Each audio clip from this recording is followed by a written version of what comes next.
हाँ तो बढ़ाते हैं बात। ईएलपी नंबर 4 में क्वेश्चन 1 से 7 में डाउट।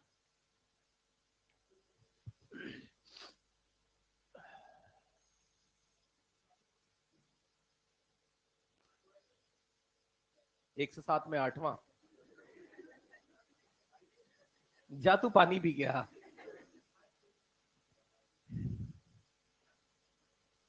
हाँ बेटा, 1 से 7 में 6। क्वेश्चन 6 में पूछा है कि यार ये एक तो हिंदी वाली नहीं है मेरे पास।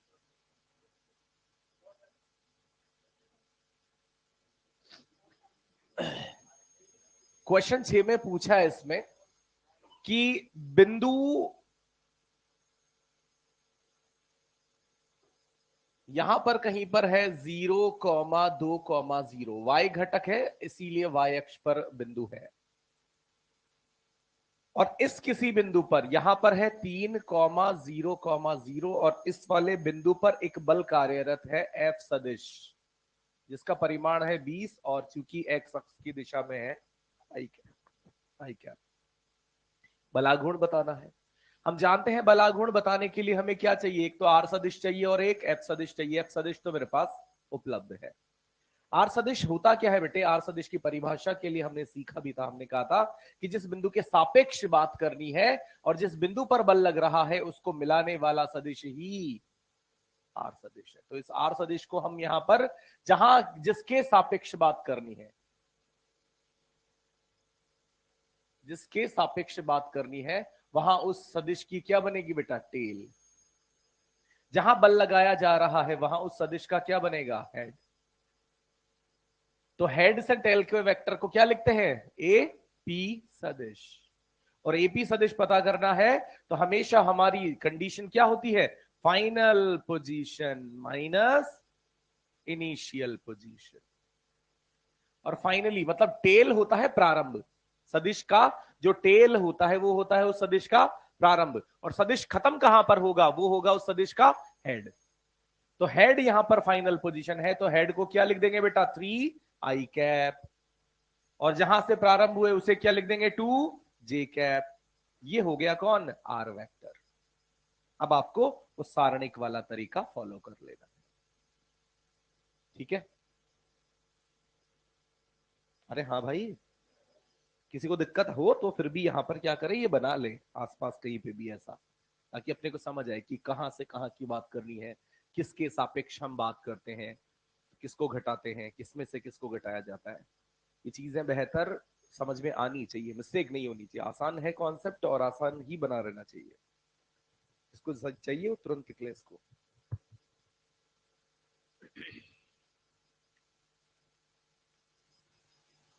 अरे समझ नहीं आती, तुम पहली क्लास में भी कम आते हो, तुम आखिरी क्लास में भी कम रह जाते हो, तुम आते कब हो? 20 की 2 और 3 क्लास में आता है ना। तो तुम ऐसा क्यों नहीं करते, नीचे धरना दो, बोलो कि सिर्फ 2 और 3 क्लास ही होनी चाहिए, 1 और 4 होनी नहीं चाहिए।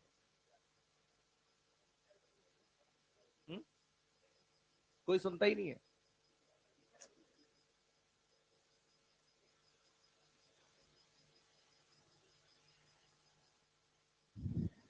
तुम धरना दोगे और वो तुम्हारे धर देंगे, है? देखा बेटा? क्वेश्चन 7 तक में और कोई? आगे बढ़ता हूं। Question number 8। 8 छोड़ दीजिए, इसमें मिस्टेक है कुछ। 8 को छोड़ दीजिए, 8 को काट ही दो। क्वेश्चन 9 पूछना है। 9 बेटे, क्वेश्चन 9 सारी बातें हमने की हुई है, मैं एक बार समझाता हूं। हमने क्या कहा है बल आघूर्ण की परिस्थिति के लिए?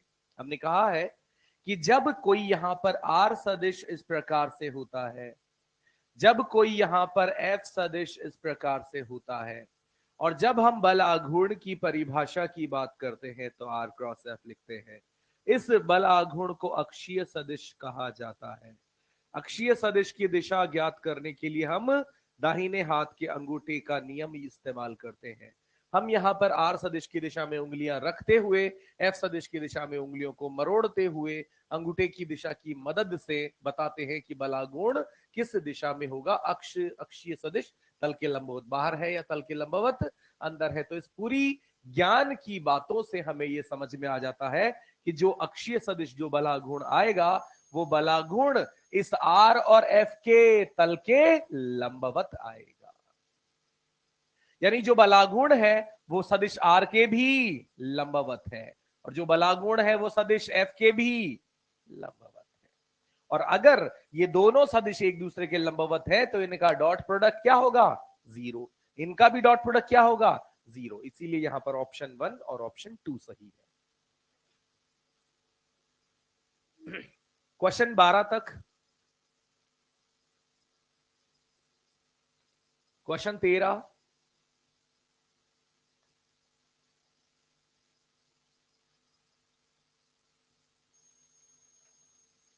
ईएलपी 5 में क्वेश्चन नंबर 2 में डाउट्स होंगे लोगों को। हाँ बेटा, आई कैसे निकालें? बोला तो है ना, द्रव्यमान दिया है, त्रिज्या दी है, तो चक्ति का आई कैसे निकलेगा? mr²/2।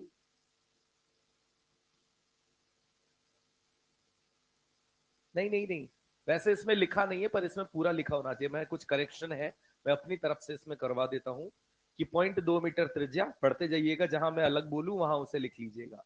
0.2 मीटर त्रिज्या और 5 केजी द्रव्यमान वाली एक समान चक्ति अपने केंद्र से गुजरने वाली केंद्र से गुजरने वाली एवं तल के लंबवत, केंद्र से गुजरने वाली एवं तल के लंबवत अक्ष के चारों ओर घूमती है।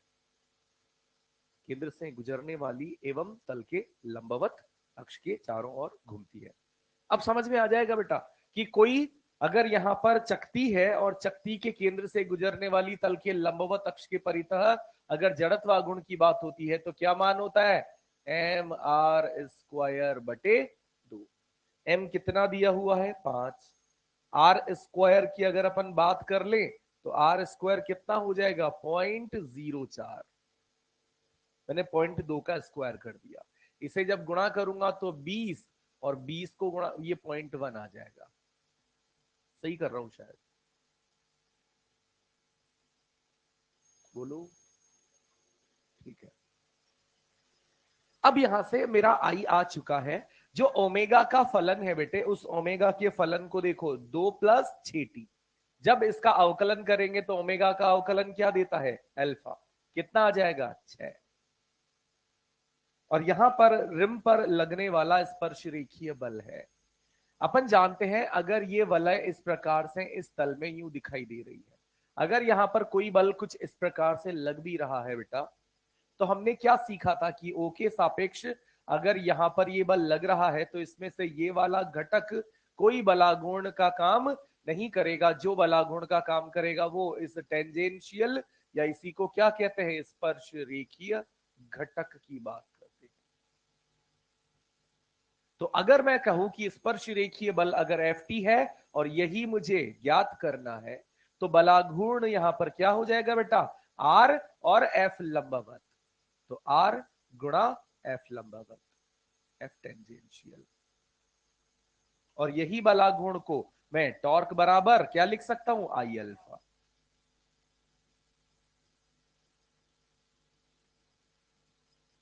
F टेंजेंशियल आई हम पहले से ज्ञात कर चुके हैं, अल्फा भी हमें ज्ञात हो चुका है।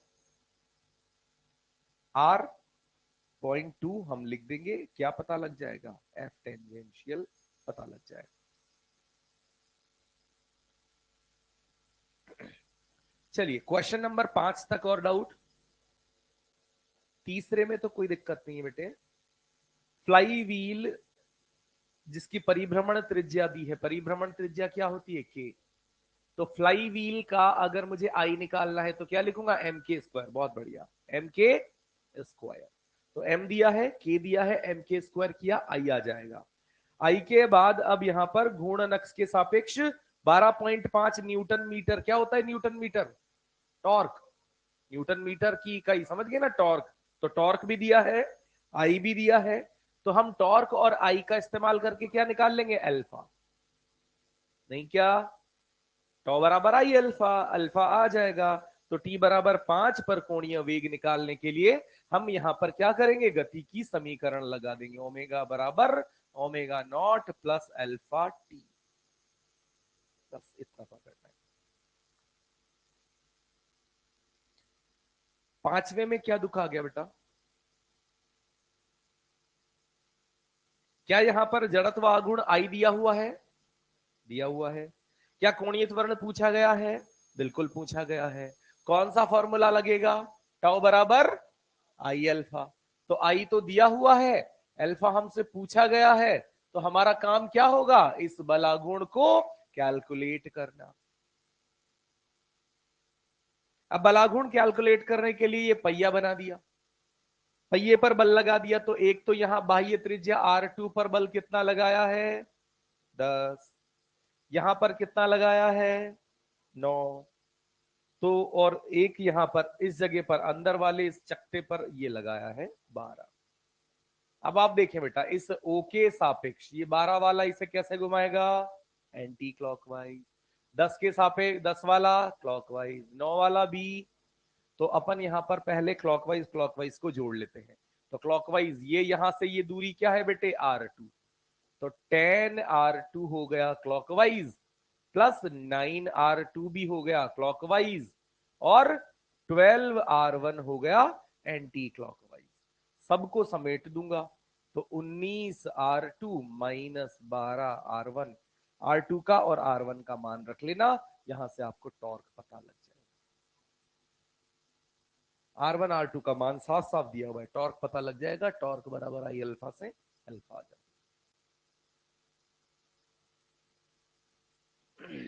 क्वेश्चन नंबर 8 तक, 8वां क्लास में किया हुआ क्वेश्चन है, जिसमें हम एक छड़ की बात किया करते थे। ये छड़ जो सवाल में दी भी हुई है, इस पर हम इधर क्या लगाते थे, nx, इधर क्या लगाते थे, nx का मान कितना आ जाता था, और ny का मान हमने सॉल्व किया हुआ mg/4।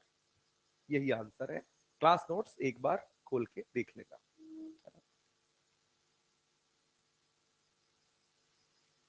ये सेम सवाल पूछने का लॉजिक यही है ईएलपी में, कि अपने को जो क्लास में किया है ना वो पता रहे, क्योंकि चीज एक ही है जिसके रिगार्डिंग सवाल पूछा जा सकता है।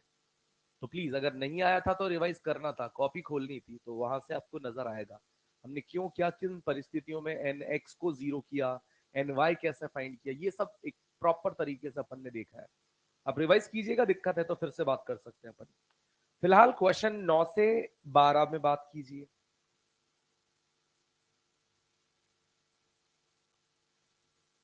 9 से 12 यार, ये भी सेम इस तरीके का अपन ने क्लास में किया हुआ। द्रव्यमान केंद्र पर mg लगाकर बलाघूर्ण निकाल डालो, टॉर्क बराबर आई अल्फा लगा देना। क्वेश्चन 13 14, क्वेश्चन 14 तक कोई भी, क्वेश्चन 14 तक नहीं, क्वेश्चन 15 से 17, हाँ बेटा 15, चलिए 15 की बात करते हैं। ऑल्दो हमने ऐसी बातें यहां पर की हुई है, फिर भी अपन एक बार इस सवाल को फिर से देख लेते हैं। क्वेश्चन 15, क्वेश्चन 15 में अपने को क्या कहा गया है, कि एक इस प्रकार से चकती है बेटे, और इस चकती के लिए यहां पर कहा है कि कुछ द्रव्यमान है, कुछ त्रिज्या है, एक निश्चित धुरी यहां पर लगा दी है, धुरी ये यहां पर इस प्रकार से। फिर कहा है कि एक द्रव्यमानहीन डोरी से एक द्रव्यमान लटका हुआ है, और जो डोरी है ना वो उस रिम के चारों ओर, डोरी यू लपेट रखी अपन ने ऐसे, और यहां एक डोरी का मुक्त सिरा लगाकर एक द्रव्यमान 1.2 केजी का लगा दिया। इसका द्रव्यमान 2.4 केजी का है। ये यहां पर किसी त्वरण ए से नीचे जा रहा होगा, यहां कोई तनाव टी होगा, और ये किसी कोणीय त्वरण अल्फा से घूम रहा होगा। और हमने एक बात कही थी कि चूंकि जब ये द्रव्यमान नीचे जाएगा, नीचे कब जाएगा, जब ये धागा इस लिपटी हुई चीज में से निकलता रहेगा, और धागा कब निकलेगा, जब ये चीज घूमेगी। तो हमने क्या कहा था, ए बराबर अल्फा आर, याद है। बताओ ये चीज याद है कि नहीं है ना? बढ़िया।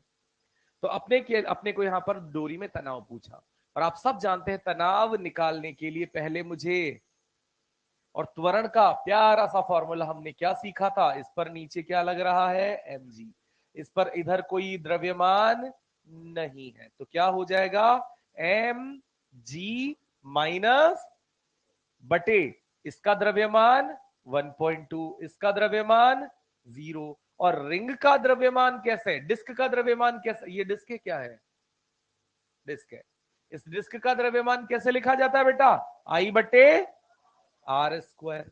तो यहां पर डिस्क के लिए आई बटे आर स्क्वायर कर लो, डिस्क का आई होता है एम आर स्क्वायर बटे 2 अपॉन आर स्क्वायर से आर स्क्वायर कटा, एम आ गया 2.4 बटे 2 बराबर 1.2। तो ये इस प्रकार से ऊपर हो जाएगा 12, और नीचे 1.2 और 1.2 2.4, ये पॉइंट हटाया, ये 5 बार काटा। तो तनाव टी कैसे लिखा जाएगा, एम बिलो इंटू जी माइनस ए।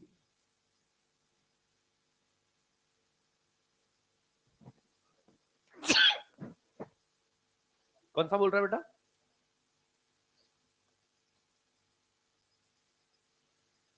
रिम के एक बिंदु का स्पर्श रेखीय त्वरण एटी बताना है। स्पर्श रेखीय त्वरण मतलब किसी भी बिंदु का एटी, स्पर्श रेखीय एटी बराबर अल्फा, ऊपर वाले सवाल में अल्फा निकाला हुआ है। 11वां पूछना चाहता है तू, तो फिर ये क्यों नहीं हुआ, हिंदी समझ में नहीं आती होगी तेरे को, कम आती होगी, इंग्लिश की एलपी ले लिया कर तू तो बेटा, वो भी नहीं आती, सही कह रहा है तू, जापानियों की अंग्रेजी भी कमजोर होती है, वो जापानीज में ही बात करते हैं। हाँ? किसका 9वां, ईएलपी 5 का, नहीं, हो गया, ईएलपी 6, ईएलपी 6 में क्वेश्चन नंबर 1 से 5, 5 क्वेश्चन 5, ये भी इस तरीके की बातें भी की हुई है, पर देखते हैं ताकि आपको और बेहतर इस तरीके की चीजें समस्याएं सॉल्व करने के तरीकों में कॉन्फिडेंस आए। देखिएगा यहां पर इस प्रकार से एक छड़ है बेटे, और इस छड़ को दो समान ऊंचाई के व्यक्तियों के सिर पर रखा। अब मैं क्या करता हूं बेटा, व्यक्ति हो या इस प्रकार से कोई सपोर्ट हो, कोई अंतर नहीं है, तो मैंने यहां पर व्यक्ति आपको अगर बनाकर बताऊंगा तो आप जबरदस्ती परेशान होंगे, मैंने यहां पर इसको ए कह दिया, इसको बी कह दिया, और दोनों व्यक्ति बिल्कुल ऐसा ही काम करेंगे कि यहां से ऊपर एक क्या लगाएगा, एन ए, यहां से ऊपर ये क्या लगाएगा, एन बी, इसकी इस किनारे से दूरी कितनी है, L/4, इसकी इस किनारे से दूरी L/6, खत्म। और आप जानते हैं कि यहां पर जो ये लकड़ी का बीम है, इस बीम के द्रव्यमान केंद्र से यहां पर अपने को नीचे क्या लग रहा होगा, mg। क्या कुल मिला के 3 ही बल हैं। आप कह सकते हैं कि सर इसका द्रव्यमान क्यों माना, इसमें तो नहीं लिखा। अगर लकड़ी का ये पट्टा द्रव्यमानहीन होगा तो इन पर भार नहीं आएगा, भार किसका आएगा, भार उसी चीज का है। अब उसके कारण अपने को क्या बताना है, प्रतिक्रिया बलों का अनुपात, यानी Na बटे Nb अपने को बताना है। साधारण सवाल, शायद अपन ने ऐसे बहुत सारे 3-4 सवाल किए हुए थे। क्या कर लेंगे, सबसे पहले बलों के साम्य की बात करना चाहे तो कर सकते हैं। बलों के साम्य के लिए Na प्लस Nb बराबर, एक तो ये हो गया। मुझे ये भी पता है कि अब मुझे Na और Nb का अनुपात बताना है। अनुपात बताना है तो मुझे कुछ ना कुछ करके या तो Na को या Nb को पहले ज्ञात कर लेना होगा। और यहां पर 3 बल लग रहे हैं, एक Na, एक Mg और Nb। तो अगर मुझे Na या Nb ज्ञात करना है तो या तो A के सापेक्ष बलागुण करके 0 करूंगा या B के सापेक्ष, क्योंकि B के सापेक्ष, मैंने मान लो अब आपने कहा कि सर चलो B के सापेक्ष लिख लेते हैं, कुल बलागुण कितना आना चाहिए, क्योंकि ये लकड़ी का पट्टा, ये दो व्यक्ति जो इसे ले जा रहे हैं ये इसे घूमने नहीं देंगे। बिल्कुल साम्य में ले जा रहे हैं ना, यूं ऐसे। तो अगर यहां पर बलागुण 0 है तो हम किसके सापेक्ष, मैं ए के सापेक्ष भी लिख सकता था, मैं चाहता तो ओ के सापेक्ष भी लिख सकता था, और मैं बी के सापेक्ष, पर ठीक है आप सबने कहा कि बी के सापेक्ष लिख लेते हैं, तो बहुत बढ़िया, हमने बी के सापेक्ष लिखने की कोशिश की। हमने कहा कि जब बी के सापेक्ष बलागुण लिखूंगा तो एन बी का बलागुण 0। मुझे बताइए अभी तक जो मैंने बातें कही 100% समझ में आई कि नहीं आई? प्रक्रिया में कोई दिक्कत नहीं है, हमने हर सवाल में सेम प्रोसेस रखा है, ऐसा नहीं है कि हम हर बार अपनी ही बात को कॉन्ट्राडिक्ट कर रहे हैं, बिल्कुल नहीं। हमने अपनी सहमति से ये चुना, और बिल्कुल कैलकुलेशन में जब अपने को आगे का विजन रहेगा ना बेटा कि अगली स्टेप मुझे क्या करना है, तब जाकर हम जल्दी कर पाते हैं।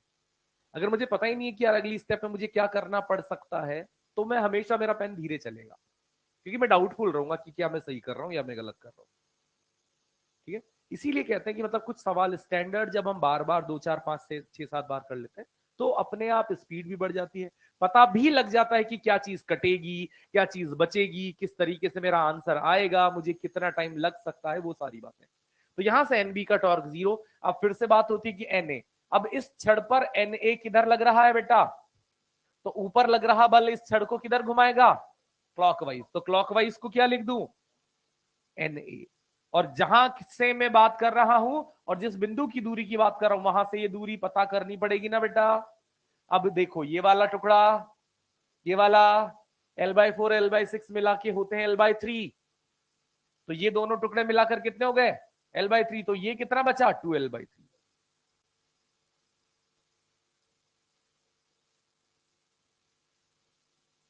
नहीं सही, वो जोड़ो एक बार, L/4 L/6, मेरे को शायद गलत ध्यान हो गया। ये 12,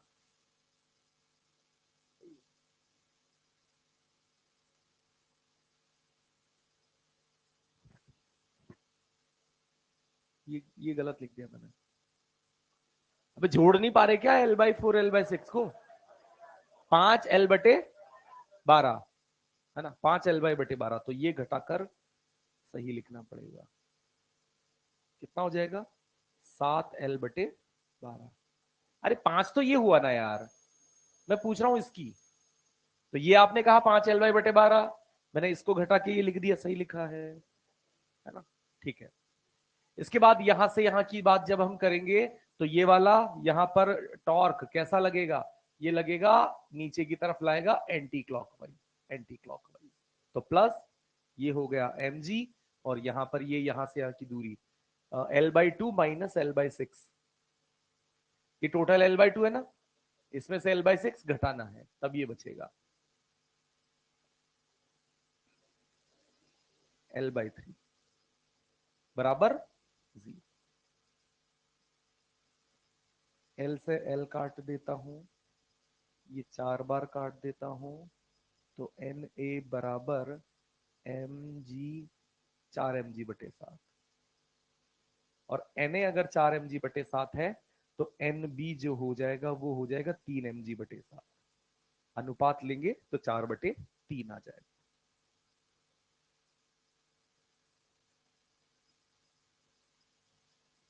ELP 6 का दूसरा, दो व्यक्ति पी और क्यू अपने कंधों पर एल लंबाई की समान छड़ लिए हुए हैं, कुछ लगभग ऐसी बात है। छड़ को एक क्षैतिज रूप से इस प्रकार रखा जाता है कि पी को 1/3 भार मिलता है, पी को 1/3 भार मिलता है, ये है पी, और इसको एनपी जो मिल रहा है वो एनपी मिलता है mg/3। यदि P छड़ के एक सिरे पर है तो उससे Q की दूरी ज्ञात कीजिए, और Q यहां पर कहीं पर है, ये दूरी अपने से ज्ञात करवाई जा रही है, और NQ कितना हो जाएगा ऑटोमेटिक बेटा, 2mg/3। अरे होगा कि नहीं, क्योंकि कुल भार तो mg है ना, तो अगर इसको 1/3 मिल रहा है तो शेष इसको मिलेगा, और ये P एक सिरे पर है तो Q कितनी दूरी पर है, जहां इसकी कुल लंबाई कितनी है, L।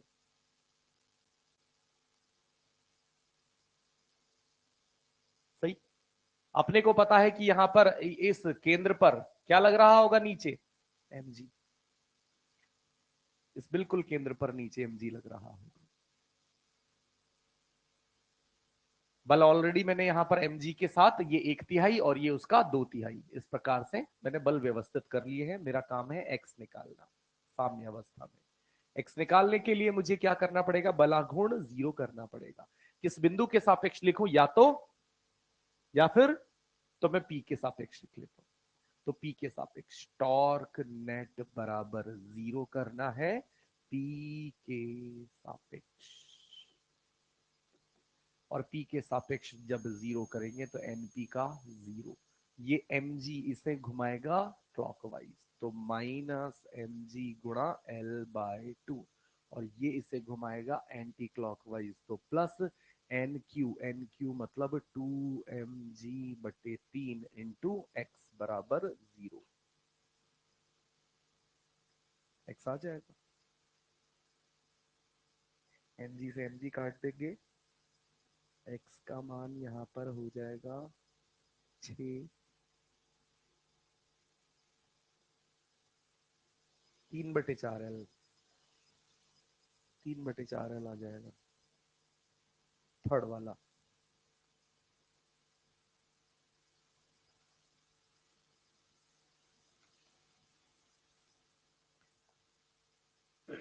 क्वेश्चन नंबर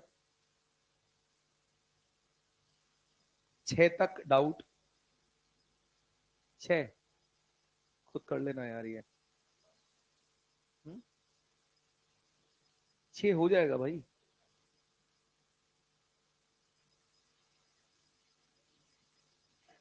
अरे ऐसे किए हुए भाई यार, कैलकुलेट मैं करूंगा उससे क्या ही फायदा हो जाएगा तेरे को, पूछ के हंसता और है। मतलब कैलकुलेशन बेटा, मैं 10 बार भी कैलकुलेशन कर दूंगा, उससे आपका क्या ही फायदा हो जाएगा। नहीं, कुछ भी अलग नहीं है, अलग अलग कुछ होता तो शायद मैं बता भी देता। सेम वही है कि सारे बलागुणों को 0 करके अपने को m का मान निकालना है। अब बलागुण लिखना आना पड़ेगा, प्रैक्टिस जितनी करेंगे उतना मजा आएगा आपको। और मेरी कोशिश यही है कि आप छठा भी खुद करें तो ज्यादा बेहतर रहेगा। बिल्कुल बढ़िया सिंपल सवाल है, आसानी से आप यहां पर देखें, इसको सॉल्व करें।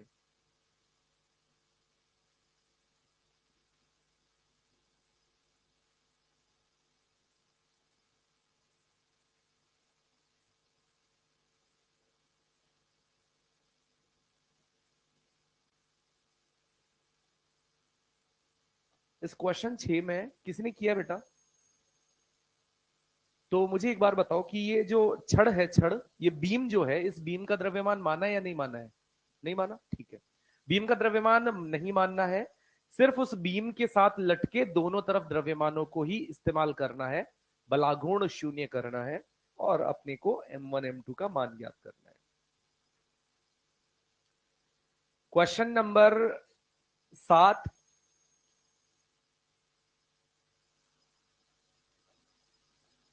7, 8, 8 की बात कर, 8 शायद क्लास में किया था अपन ने, नहीं? मुझे जहां तक ध्यान आ रहा है लास्ट सवाल यही था हमारा। एक बात देख लेते हैं। क्वेश्चन 8 सुन लीजिएगा। एक L लंबाई की एक दृढ़ द्रव्यमानहीन छड़ को इसके एक सिरे पर टिका दिया जाता है। इसके इस सिरे से दूरी L पर एक भार W लटका दिया जाता है, और दूसरे सिरे पर ऊपर की ओर कौन सा बल लगाया जाए ताकि छड़ क्षैतिज रूप से संतुलन में रहे? तो देखिएगा बेटा, इस प्रकार से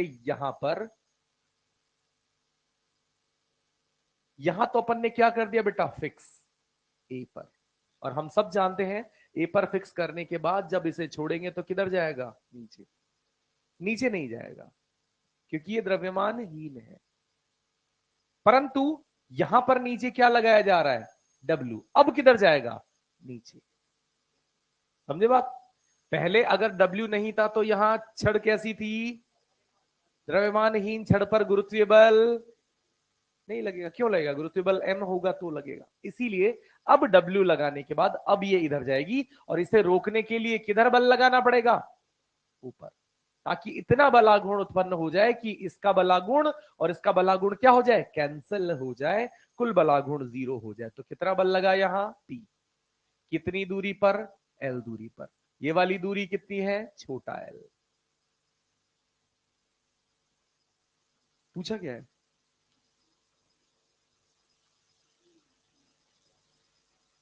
बल पूछा है, ठीक है, ओके। तो वापस से अब सिंपल बात है, हम किसके सापेक्ष बलागुण लिख देंगे, ए के सापेक्ष, ताकि ए पर जो भी बल लग रहा है हिंज फोर्स गायब हो जाए सब। क्योंकि अपने को पता है हिंज फोर्स कितना है, ये फिलहाल हमें पता नहीं है, इसीलिए हिंज के सापेक्ष।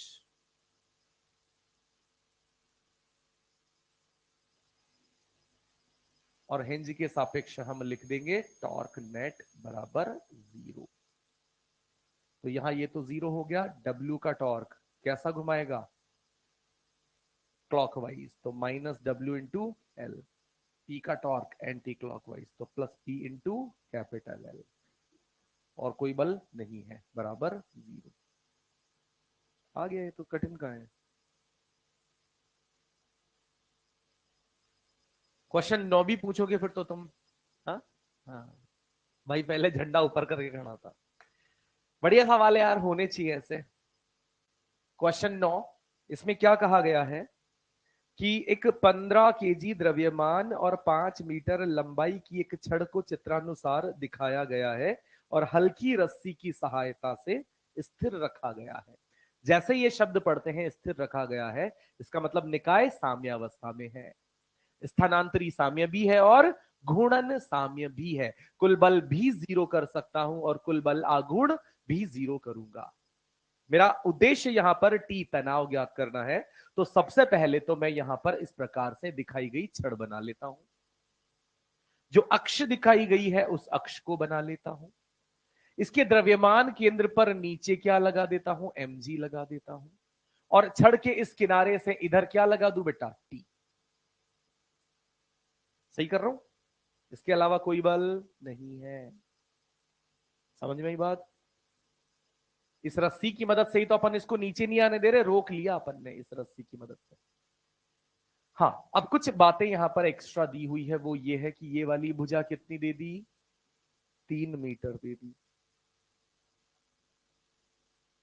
और छड़ की लंबाई, तो ये कितना हो जाएगा, 4। बहुत बढ़िया, सारा सेटअप रेडी है। बढ़िया चीज है, रस्सी में तनाव मुझे निकालना है और मुझे कुछ 15 kg का ये छड़ दिया हुआ है, ठीक है। अब सारे बलों के लिए वापस से मैं इस बिंदु के सापेक्ष लिख लूं बेटा, है ना, ताकि तनाव भी आ जाएगा। mg मुझे पता ही है, तो इसको O नाम दे दूं कि मुझे कुल बलाघूर्ण 0 करना है O के सापेक्ष। आप सब जानते हैं जो यहां पर ये mg लग रहा है, ये इसे कैसे घुमाएगा, नहीं नहीं, क्लॉकवाइज। और द्रव्यमान केंद्र पर लग रहा होगा ना mg, ये कुल दूरी 4, तो ये वाली 2। सही।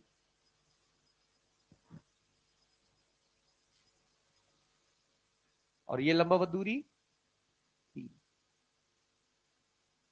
बराबर।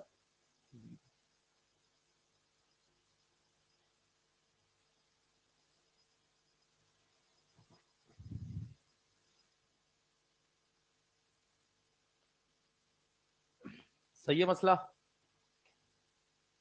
चलो आगे बढ़ाते हैं। हाँ बेटा।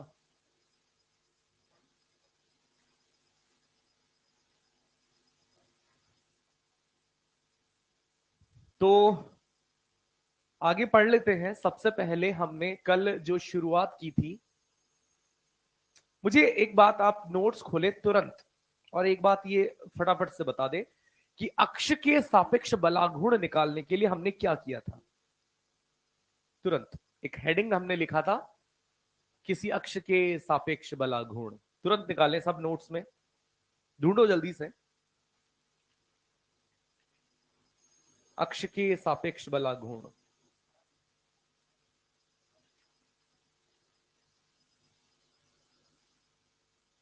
और इसमें अपन ने 2 या 3 स्टेप लिखे थे। कि अगर किसी अक्ष के सापेक्ष बलागुण निकालना है तो अक्ष पर मर्जी पड़े जो कोई भी बिंदु चुन लीजिए, उस पूरी अक्ष पर कहीं पर भी। और हमने लिखा था कि हमने कोई बिंदु ओ चुना, ओ से जहां बल लग रहा है उसको मिलाया, उसको क्या बोला, आर सदिश। हाँ के ना, और सिंपल आर क्रॉस एफ कर डाला, 90% काम हो गया।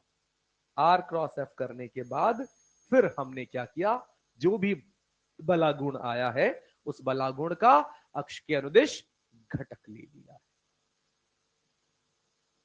ठीक है, और मैंने आपसे शायद ये भी कहा होगा कि इसकी जरूरत बहुत कम पड़ेगी, 1 या 2% जरूरत पड़ सकती है, फिलहाल जरूरत है, इसीलिए मैंने पहले ही आपको ये चीजें बता दी।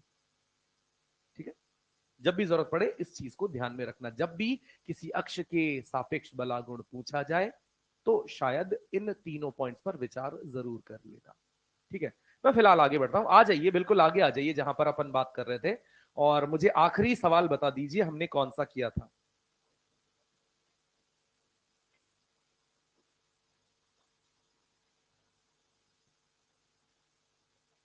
बोलिए बेटा। आखिरी सवाल प्रोजेक्टाइल वाला था। प्रोजेक्टाइल में हमने जब कण उच्चतम बिंदु पर था तो हमने कोणीय संवेग निकाल लिया, जब वो जमीन पर यानी बिंदु बी पर आया तो भी निकाल लिया शायद। बहुत बढ़िया, तो अब यहां से हम आगे बढ़ जाते हैं, और क्वेश्चन है, बड़ी प्यारी सी बातें चलेंगी, और कोणीय संवेग के लिए जो आज हम 2-3 सवाल और 4-5 स्टेटमेंट जो लिखेंगे बहुत गंभीर है। बहुत गंभीर क्यों, क्योंकि इन्हीं पर बार बार आपको टॉर्चर किया जाएगा, और इजी है, थोड़ा ध्यान से सुनना, नहीं समझ आए तो पूछ लीजिएगा प्लीज। चलिए, क्वेश्चन अगला हमारा जो है वो इस प्रकार से है कि यहां एक्स वाई तल अपने को दे दिया। मैं पहले एक बार वापस से कोणीय संवेग का मूल मुद्दा बता देता हूं, जो लोगों को भूल गए हो उनको समझ आ जाए कि कोणीय संवेग कुछ और नहीं होता बेटे, आर क्रॉस पी होता है। अक्षीय सदिश होता है, आर क्रॉस पी करते हैं, यहां पर आर क्रॉस पी करने पर वही अक्षीय सदिश यानी दाहिने हाथ के अंगूठे के नियम के हिसाब से दिशा बताई जाती है। इसी आर क्रॉस पी को परिमाणात्मक रूप से आर पी साइन थीटा भी कहते हैं, और हम चाहें तो परिमाण रूप में पी को एमवी भी लिख सकते हैं, तो ये क्या हो जाता है, एमवी आर साइन थीटा भी हो जाता है। और यही चीज पता करने के लिए हम जैसे बलाघूर्ण में वो काम किया करते थे, बिल्कुल वैसे ही कि आर लंबवत ले लो पी को, वैसा ही रहने दो, या आर वैसा ही रहने दो पी लंबवत ले लो, या कुछ ना कर रहे हो, थीटा पता है तो ये वाला काम या ये वाला काम भी कर सकते हो। मतलब सिर्फ नाम कुछ बदला है, इसकी हरकतें जो कैलकुलेट करने का तरीका है वो बलागुण जैसा ही है, बस वहां यहां क्या था, एफ, यहां क्या है, पी। मानते, अरे हाँ, चलिए बहुत बढ़िया।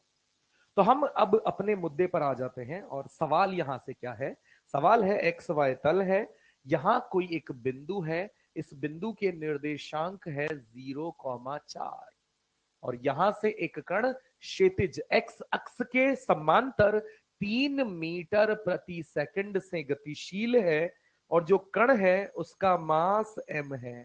कण का मास मैं यहीं पर बना देता हूं m, और पार्टिकल यहां पर t बराबर 0 पर चलना शुरू करता है, t बराबर 0। तो ज्ञात करो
12 m और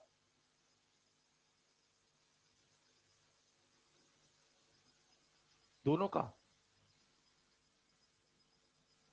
चलिए सुनते हैं, आपने कुछ कुछ तो सॉल्व किया होगा, कुछ दिमाग लगाया भी होगा कि अगर मुझे इस प्रकार से गतिशील किसी कण के लिए कोणीय संवेग ज्ञात करना है, पहली चीज मुझे जो दिखाया है उसमें इसकी जो ये चाल है ये नियत है ऐसे उस कण की। तो अगर मैं आपसे पूछूं कि इस कण का जो भी संवेग है ये संवेग इस दिशा में है, मैं पूछूं संवेग कितना है, तो आप कह भी देंगे कि द्रव्यमान m है, तो 3m किस दिशा में, आई कैप दिशा में। और मुझे अगर यहां पर कोणीय संवेग ज्ञात करना है तो चलिए सबसे पहले मैं टारगेट कर लेता हूं, कहां ज्ञात कर लेता हूं, t बराबर 0 सबसे पहले। तो t बराबर 0 पर जब मैंने देखा तो मैंने पाया कि t बराबर 0 पर जब कण यहां है और अपने को कोणीय संवेग ज्ञात करना है किसके सापेक्ष, ये तो मैंने लिखा नहीं, लिख लेना o के सापेक्ष, o के सापेक्ष।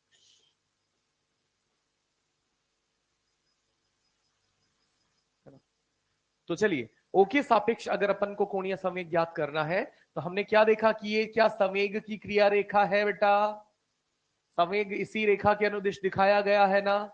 और संवेग की जो क्रिया रेखा है, इस संवेग की क्रिया रेखा पर ओ से क्या डाल देंगे, लंब। ये क्या हो जाएगा, और लंब ऑलरेडी डला डलाया है जिसकी लंबाई कितनी है, 4। तो हमारा काम हो जाएगा कि इस परिस्थिति में जो एल आएगा, जो कोणीय संवेग आएगा, वो आ जाएगा आर लंबवत गुणा पी। और आर लंबवत यहाँ 4 है, पी 3 है, तो कितना आ जाएगा 12m। दिशा क्या होगी, दिशा के लिए आर क्रॉस पी करना पड़ेगा। तो आर यहां से आर सदिश कुछ ऐसे जा रहा है, पी इस तरफ है, तो अंगूठा किधर गया, अंदर।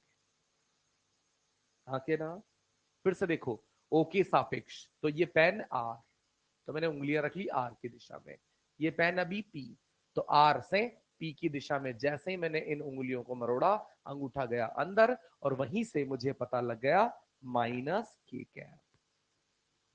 यूनिट हमने क्या सीखी थी बेटे, केजी मीटर स्क्वायर पर सेकेंड। बढ़िया। फिर बात आ जाती है कि t बराबर 4 पर क्या होगा। तो t बराबर 4 पर क्या बदलेगा, क्या मुझे अभी भी o के सापेक्ष ही ज्ञात करना है। बस मेरा कण यहां से चलकर शायद थोड़ा आगे यहां तक आ चुका होगा बेटा। और मजे की बात पता है क्या है, सबसे जरूरी समझने की बात पता है क्या है, कि इस संवेग की क्रिया रेखा अभी भी उसी बिंदु से पार होगी, हाँ या ना। और उस संवेग की क्रिया रेखा पर यहां से डाला गया लंब अभी भी, यानी जब हम t बराबर 4 पर बात करेंगे तो t बराबर 4 पर कोणीय संवेग वही सेम 12m माइनस के कैप ही आएगा। इस बात से क्या शिक्षा मिलती है, हम लिख लेंगे, नोट करके लिख लेंगे, फिलहाल बात को सुन लो। इस बात से यह शिक्षा मिलती है कि जब किसी रेखीय गति से कोई कण नियत चाल से चल रहा है, किसी रेखीय गति यानी किसी सरल रेखा के अनुदिश किसी नियत चाल से चल रहा है, तो किसी बिंदु के सापेक्ष उसका कोणीय संवेग नियत ही रहेगा, चाहे वो यहां है या थोड़ी देर बाद यहां पहुंच जाए या यहां पहुंच जाए या यहां पहुंच जाए या यहां पहुंच जाए, कहीं भी पहुंच जाए कोणीय संवेग में परिवर्तन नहीं होगा, सेम आएगा। अगर मैं पूछूं t बराबर 6 पर भी तो भी सेम, t बराबर 1 पर सेम। ये बात, शर्त क्या है, सरल रेखा के अनुदिश चलना चाहिए और नियत चाल से चलना चाहिए, इन शॉर्ट नियत वेग से चलना चाहिए। नियत वेग मतलब ना दिशा बदले ना उसका परिमाण, यानी 3 मीटर पर सेकंड से ही और इसी दिशा में चलते जाएगा, तो बिंदु ओ के सापेक्ष जो संवेग t बराबर 0 पर था वही किसी अन्य क्षण पर भी वही मिलेगा। इसको देखो,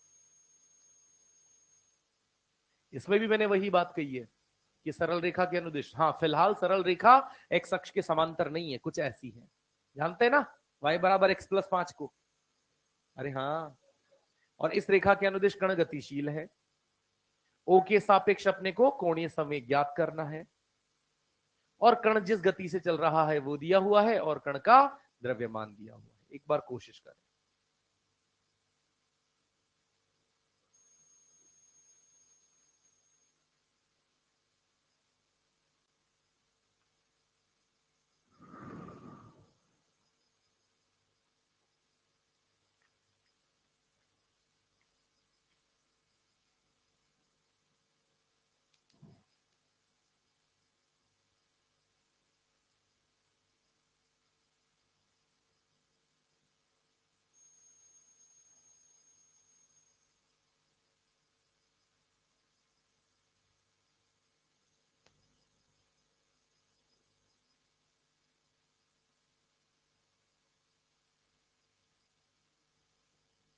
बेटे कितना?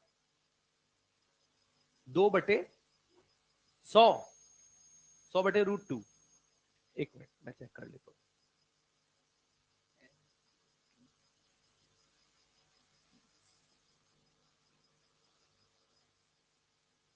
बिल्कुल सही।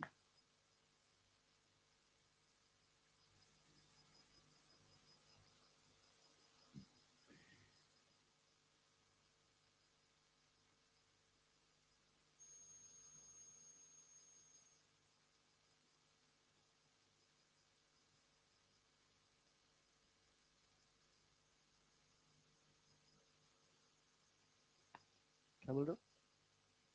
50√2। हाँ वो सेम ही है, 100/√2 से जब काटेंगे तो 50√2 आ जाता है वो।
हाँ जी, तो नहीं आया?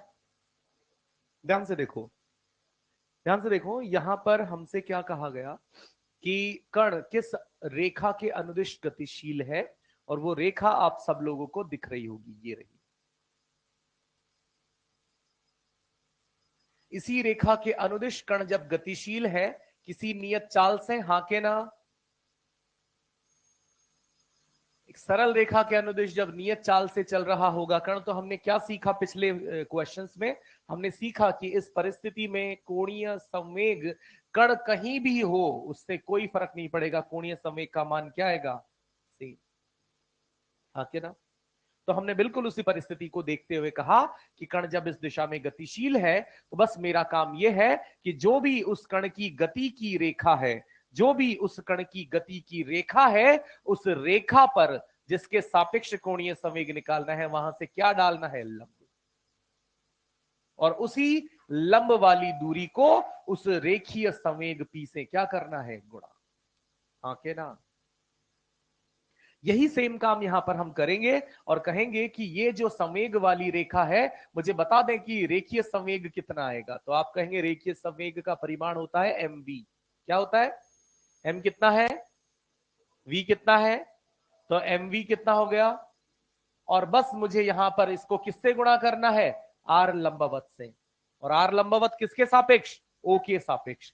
इस रेखा पर लंब डालना है और आपका कोणीय संवेग तैयार है, आर लंबवत गुणा पी के साथ। और एक बढ़िया चीज बताता हूं, इस रेखा से आपको क्या समझ में आता है कि जब कोई सरल रेखा y बराबर एम एक्स प्लस सी दी जाती है, तो जब यहां पर x का गुणांक तुलना करोगे तो x का गुणांक यानी टेन थीटा 1 और कोण 45। और ये 5 क्या बताता है कि ये वाला y अक्ष पर काटा गया अंतःखंड कितना होगा, 5। और यकीन मानिए मेरा, ऐसे सवाल जब जब आएंगे 99.9% x का गुणांक एक ही होगा यानी थीटा 45 ही होगा। यहां 5 लिखा है तो ये लंबवत दूरी जो हो जाएगी, ये लंबवत दूरी हो जाएगी 5/√2। यहां अगर 3 लिखा होता 3/√2, यहां 1 लिखा होता 1/√2, यहां 2 लिखा होता 2/√2।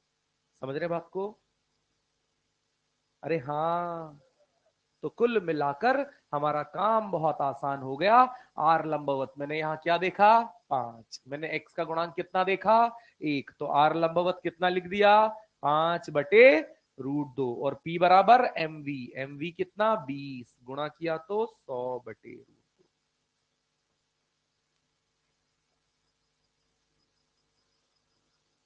ईमानदारी से वादा करो ये काम तुरंत अगली बार जब भी सवाल देखोगे फटाफट से कर लोगे। ठीक है बात?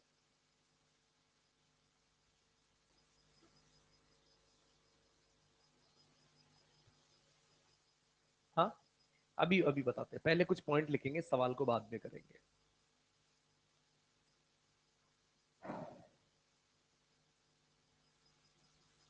कर सकते हैं, पर जो मैंने किया है वो बहुत प्यारी चीज है। पीके घटक से निकाल सकते हैं बेटा, पर यहां पर फिलहाल अगर तरीके से देखो तो आर लंबवत निकालना बहुत आसान है। हो सकता है आपने पीके घटक किया, आपसे कंफर्टेबली हो भी गए हो, कोई मुझे कोई आपत्ति नहीं है, करेंगे, आंसर सेम आएगा। क्योंकि हम बार बार यही तो बात कर रहे हैं कि आप चाहे या तो आर के घटक कर लो या चाहो तो पी के घटक कर लो। पर कभी कभी मतलब हम बहुत ज्यादा उत्साहित हो जाते हैं ना, तो पता है क्या करते हैं, हम आर के भी घटक कर देते हैं, पी के भी घटक कर देते हैं। तो वो काम नहीं कर रहा है ना? आपने जो भी किया होगा आंसर सेम आ रहा होगा, बिल्कुल सही है, कोई दिक्कत नहीं है।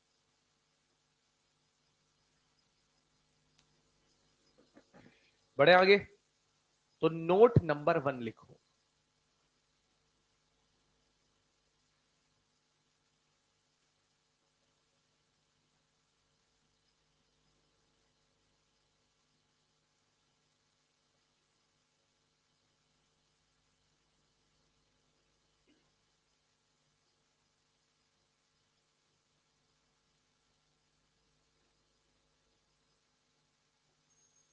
नोट नंबर 1, इसमें लिखिएगा,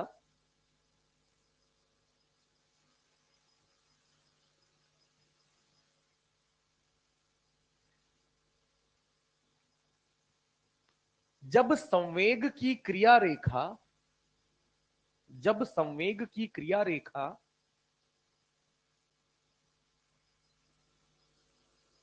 उसी बिंदु से गुजरती है, जब संवेग की क्रिया रेखा उसी बिंदु से गुजरती है जिसके सापेक्ष कोणीय संवेग ज्ञात करना है,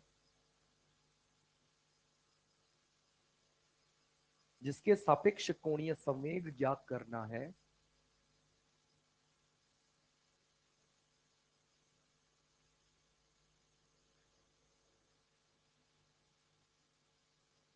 तो कोणीय संवेग कितना होगा? 0। अरे हाँ ना, यही तो बात कर रहे हैं कि जब जो संवेग है उसकी क्रिया रेखा उसी बिंदु से गुजर रही है जिसके सापेक्ष कोणीय संवेग ज्ञात करना है, तो हमने क्या कहा, संवेग की क्रिया रेखा अगर उसी अक्षीय बिंदु से गुजरती है तो कोणीय संवेग 0। इसका मतलब कि जब यहां पर इस प्रकार से एक्स अक्ष, वाई अक्ष या जेड अक्ष होगी और कोई कण इस प्रकार से गति कर रहा होगा कि यदि वो एक्स अक्ष के अनुदिश गतिशील है तो वो उसका जो संवेग की क्रिया रेखा है वो उसे गुजरेगी कि नहीं। कोई अगर यहां पर वाई अक्ष के अनुदिश गति कर रहा होगा तो उसकी क्रिया रेखा उसे गुजर रही है कि नहीं। और अगर कोई कण इस रेखा के अनुदिश गति कर रहा है जिसे क्या कहते हैं, वाई बराबर एम एक्स, तो भी वो वाई बराबर एम एक्स वाली रेखा भी कहां से गुजरती है, ओ से। तो हर प्रत्येक स्थिति में एल ओ के सापेक्ष कोणीय संवेग क्या आएगा, 0। नहीं समझे? फिर से रिपीट कर देता हूं कि जैसे हमने ये कहा था कि अगर मैं इस दरवाजे की अक्ष पर ही बल लगाऊंगा तो जब जब अक्ष से पारित बल लगाऊंगा उस बल का बलागुण सदैव क्या मिलेगा, 0। बिल्कुल वैसे ही अक्ष से ही अगर मेरा कोणीय संवेग पार होता नजर आएगा, अक्ष से ही मेरा कोणीय संवेग पार होता नजर आएगा, अक्ष से ही मेरा कोणीय संवेग पार होता नजर आएगा, तो जब जब अक्ष से पार होता कोणीय रेखीय संवेग होगा, रिपीट कर रहा हूं, अक्ष से पार होता जब जब रेखीय संवेग होगा उसका कोणीय संवेग सदैव क्या मिलेगा, 0 मिलेगा। दूसरा पॉइंट,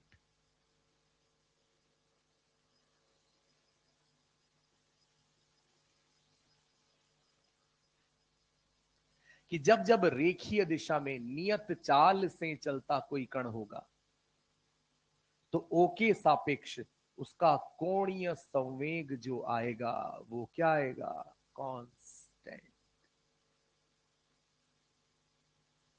मतलब ये रेखा अगर केंद्र से गुजर जाती तो क्या हो जाता, पर अगर केंद्र से ना गुजर कर किसी दूरी से गुजरती तो अशून्य मान आता, और वो अशून्य मान कैसा आता, कांस्टेंट आता। ये हमने पहले सवाल में लिखा, एज इट इज ऐसा लिख लो।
चले आगे।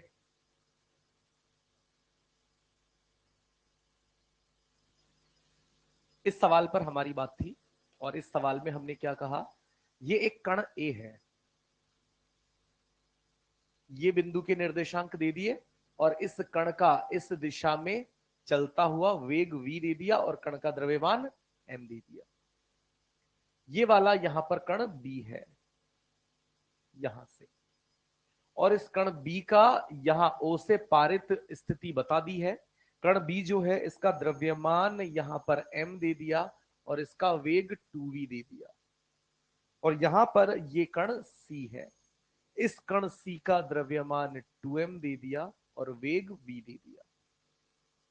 अपने को बताना है कि कण A का O के सापेक्ष कोणीय संवेग, कण B का O के सापेक्ष कोणीय संवेग और कण C का O के सापेक्ष कोणीय संवेग।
तो शायद जो पहले 2 पॉइंट अपन ने लिखे हैं उनके आधार पर बहुत आसानी से अपन निकाल सकते हैं कि यहां पर सरल रेखीय दिशा में ये गति करते कण के लिए यहां से लंबवत दूरी कितनी है।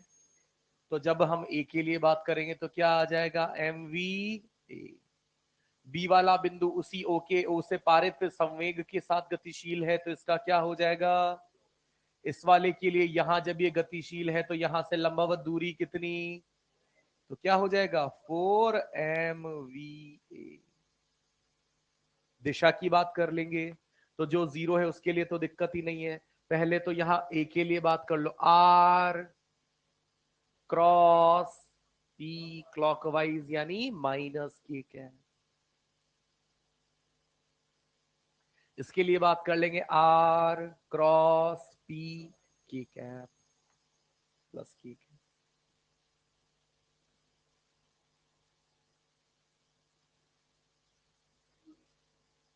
सही है मुद्दा। चलिए अब हम आगे बढ़ते हैं। अभी तक हमने क्या जाना मैं वो समझाता हूं। अभी तक मैंने कोणीय संवेग निकालना सिखाया, और कोणीय संवेग निकालना सिखाया किसके लिए, बिंदु द्रव्यमानों के लिए। हर जगह देखो पॉइंट चल रहे हैं अपने, एम द्रव्यमान का बिंदु, 2m द्रव्यमान का बिंदु। अब हम किसी घूर्णन करती वस्तु दृढ़ पिंड के लिए बात करेंगे। हेडिंग लिखो,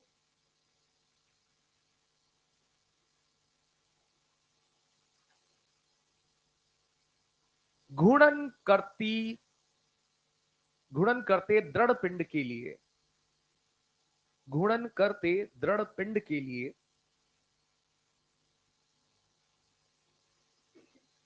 स्थिर अक्ष के सापेक्ष, घूर्णन करते दृढ़ पिंड के लिए स्थिर अक्ष के सापेक्ष कोणीय संवेग।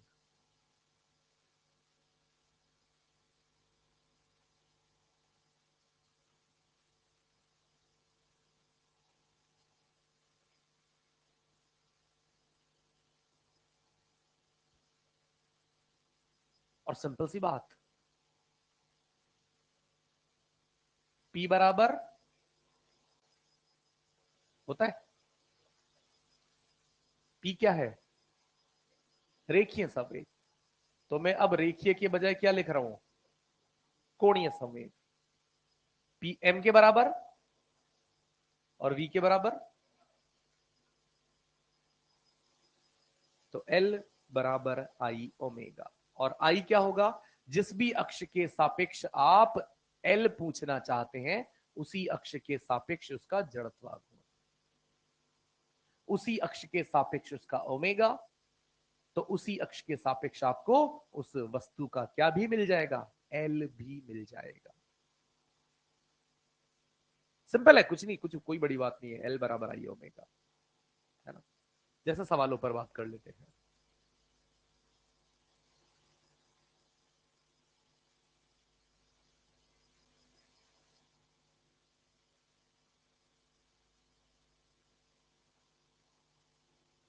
जैसे यहां से कह दिया एक वस्तु का द्रव्यमान दे दिया है 20 किलो, उसकी रेडियस ऑफ जायरेशन दे दी है 2 मीटर, और वो किसी अक्ष के सापेक्ष घूर्णन कर रहा है, और उस घूर्णन करते ओमेगा का मान भी अपने को दे दिया है 5 रेडियन पर सेकेंड, और आपसे पूछा है एल ज्ञात करो।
हाँ बेटा, 400 सिंपल। हम यहां से क्या कर लेंगे, एल बराबर आई ओमेगा। आई कैसे निकलेगा, बहुत बढ़िया, आई बराबर एम के स्क्वायर। तो आई बराबर एम के स्क्वायर। एम दो है, के एम 20 है सॉरी, और के यहाँ पर दो है, दो का स्क्वायर 4। तो कितना आ जाएगा, 80। और एल बराबर आई ओमेगा। तो 80 गुणा 5, 400 के जी मीटर स्क्वायर पर सेकेंड।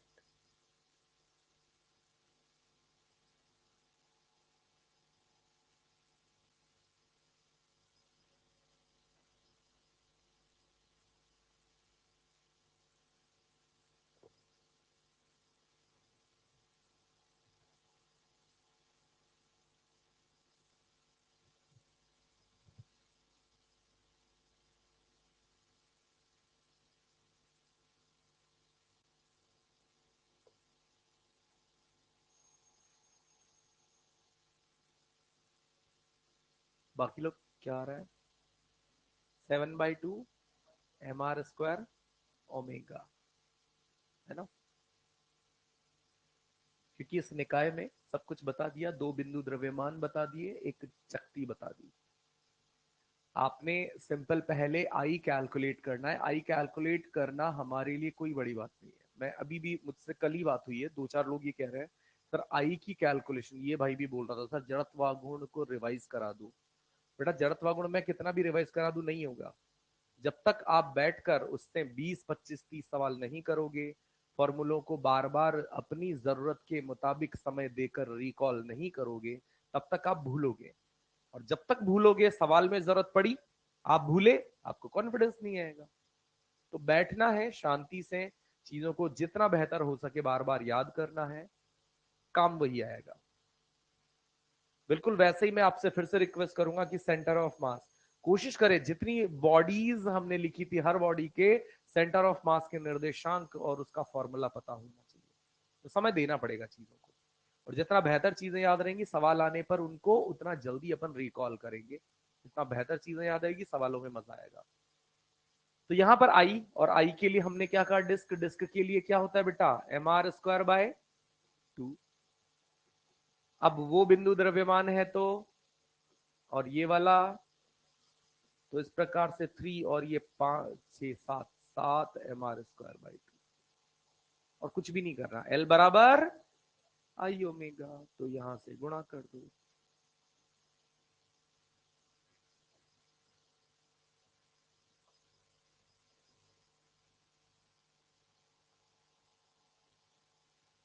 चलिए बढ़े आगे।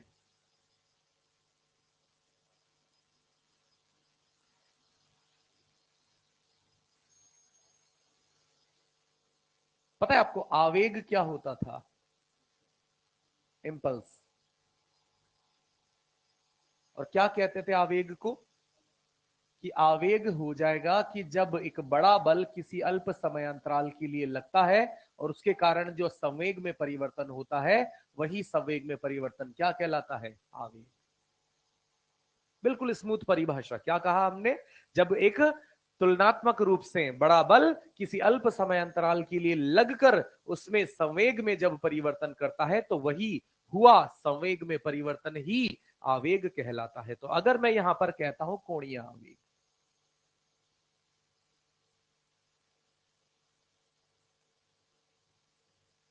तो कोणीय आवेग यहां पर किसके बराबर हो जाएगा, एफ के बजाय डेल्टा टी, और इसी को किसके बराबर भी लिख सकते हो, डेल्टा एल के बराबर लिख सकते हो। सही है। कुछ और चीजें भी यहां से मैं बात कर लेता हूं साथ के साथ।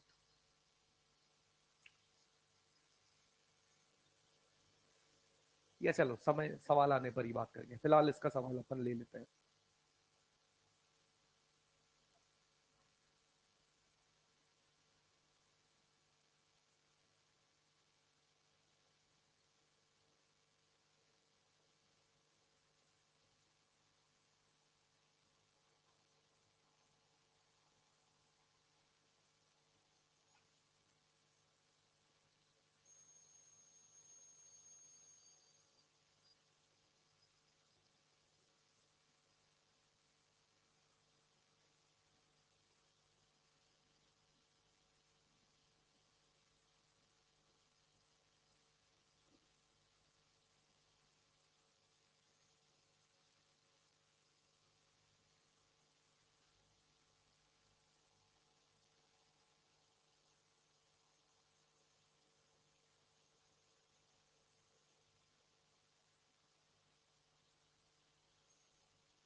आ जाएगा बेटा।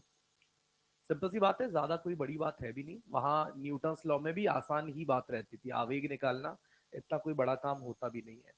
आवेग के लिए सिंपल कोणीय आवेग निकालना है तो सिंपल हम क्या करते हैं, बलाघूर्ण को उस समयांतराल से गुणा कर देंगे।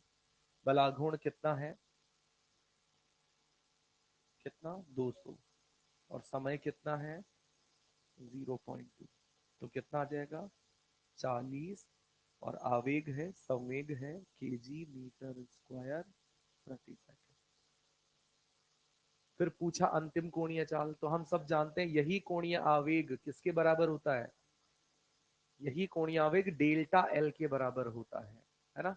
तो हम क्या लिख देंगे, कोणीय आवेग बराबर डेल्टा एल, और डेल्टा एल क्या होता है, एल फाइनल माइनस बराबर कितना 40, एल इनिशियल क्या होगा 0, और एल फाइनल को क्या लिख देंगे, आई इंटू ओमेगा फाइनल बराबर 40, है ना। और आई कितना दिया हुआ है 2।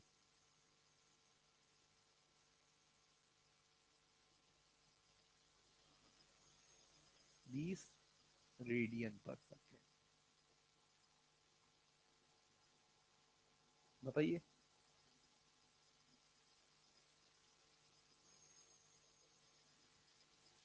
गति की समीकरण, अरे नया ना, ना वहां नहीं उलझेंगे बेटा। गति के समीकरण के लिए कर सकते हैं, आंसर आ जाएगा, सारी बातें सही है। पर बस बात यह है कि गति की समीकरण तब लगाई जाती है जब आपको ये कह दिया जाए कि एक नियत अल्फा मौजूद हो। जब आवेग लगता है ना, आवेग जैसे एक बॉल आती है और बल्ले से जब टकराती है तो बल कभी नियत नहीं होता। जब बॉल आती है तो वो बल्ले के साथ जब टकराती है तो बल धीरे धीरे धीरे धीरे बढ़ता है।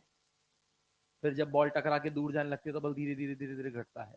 तो इस पूरी प्रक्रिया में जो बल है वो परिवर्ती है।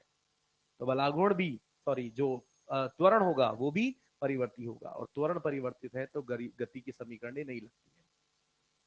और उससे आ इसलिए जाता है, उससे आ इसलिए जाता है क्योंकि हम जब अंतराल में बात करते हैं ना, किसी अंतराल में, तो हम बल को क्या मानते हैं, कांस्टेंट, इसलिए आंसर आ जाते हैं। पर आप ज्यादा बेहतर है ना यार, ये सब जानते ही हैं, तो कहाँ गति की समीकरणों पे जा रहे हैं अपन, है ना। सही है यहां तक का मुद्दा। अगली हेडिंग लिख लो, इसका इतना ही काम है, कुछ भी नहीं है। कोणीय आवेग आया, सेम टू सेम ये काम अपन किए, चुनिंदा 2 या 3 लाइनों में। आप देख रहे होंगे सफेद कलर से मैंने मुश्किल से 2-3 छोटी छोटी लाइनें लिखी, इतना ही काम होता है। अगला हेडिंग अपन लिख लेते हैं छोटा सा,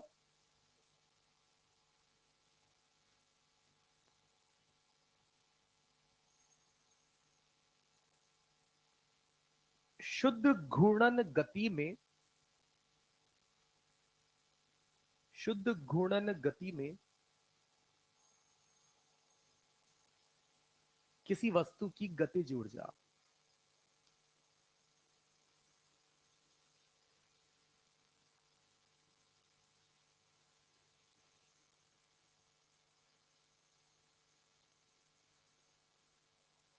शुद्ध घूर्णन गति में किसी वस्तु की गतिज ऊर्जा।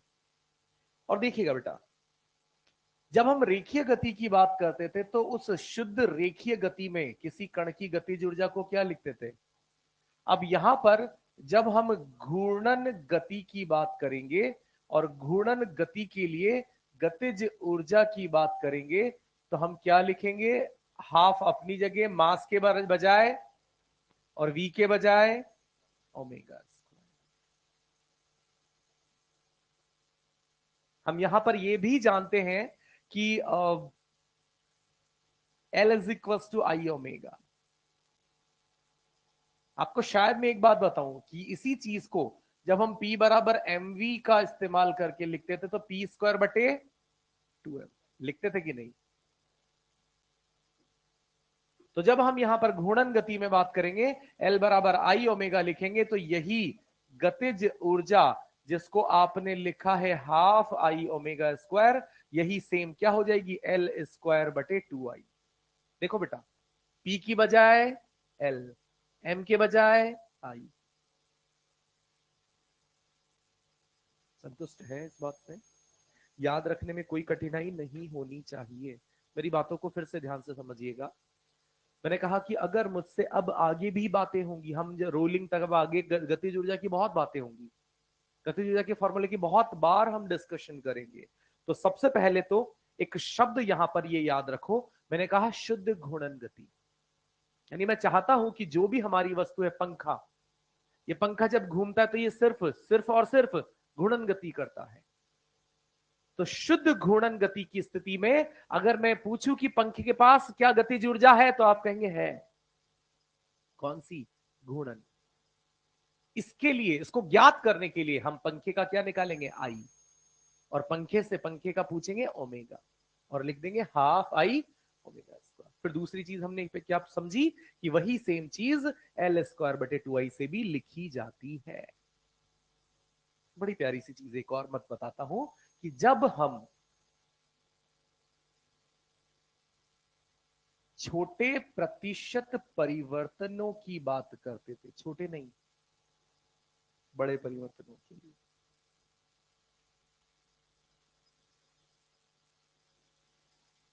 बड़े प्रतिशत परिवर्तनों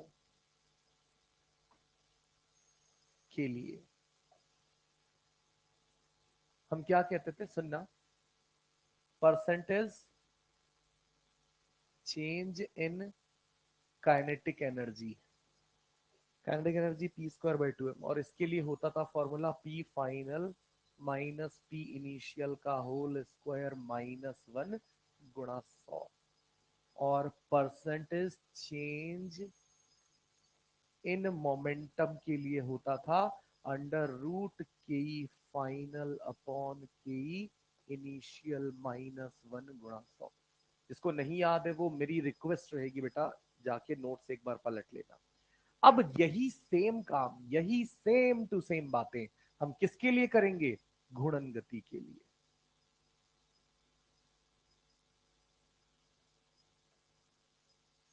इस बार को मैं उतने सवाल नहीं करूंगा, पिछली बार तो मैंने 4 या 5 सवाल किए थे, इस बार मैं 2-3 सवालों में टरका दूंगा।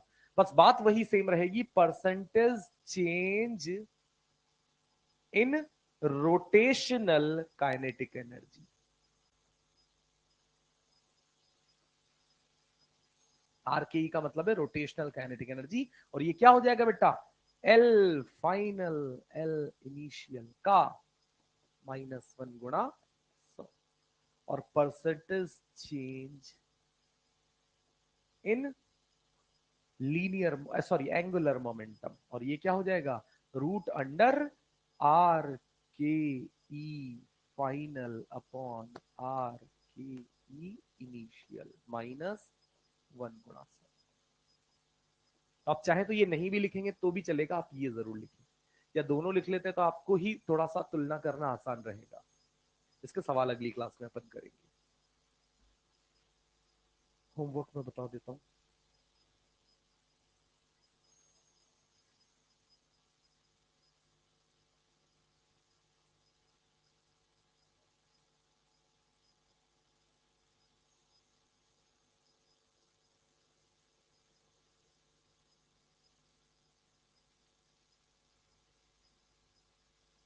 ईएलपी तो आपको मिली नहीं है अभी,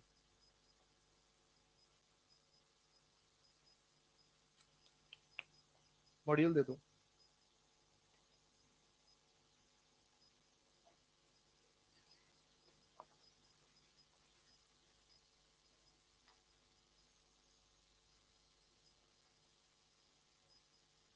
क्वेश्चन 53 से 61 तक, 61 तक एक्सरसाइज, एक्सरसाइज 3 में ढूंढ ले यार भाई यार, बहुत मेहनत करवाएगा। चलो एक्सरसाइज 3 में टिक कर लो फिर। आज जापान से फरियाद आई है। लिखो एक्सरसाइज 3 में 1, 2,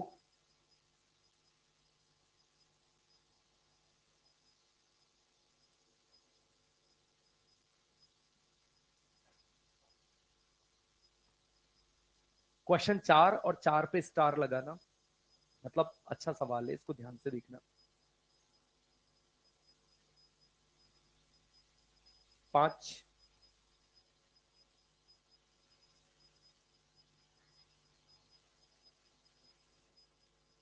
7,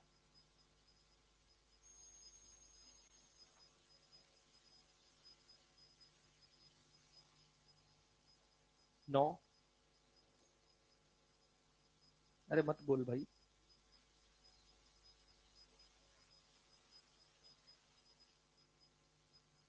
12, 13,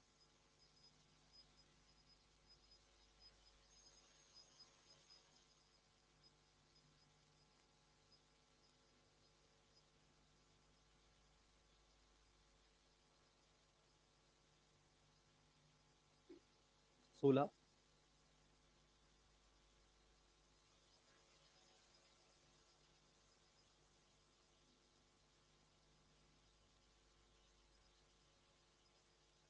18, 19, 20,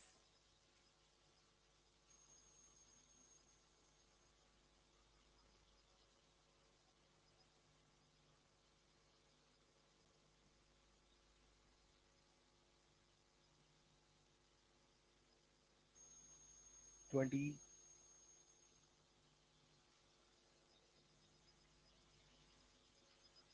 ठीक है 24 हो जाना चाहिए, शायद हो जाएगा। इसके बाद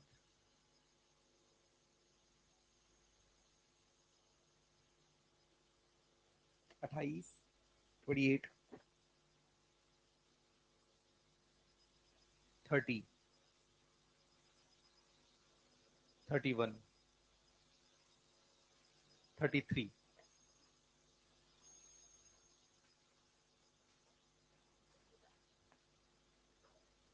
थैंक यू।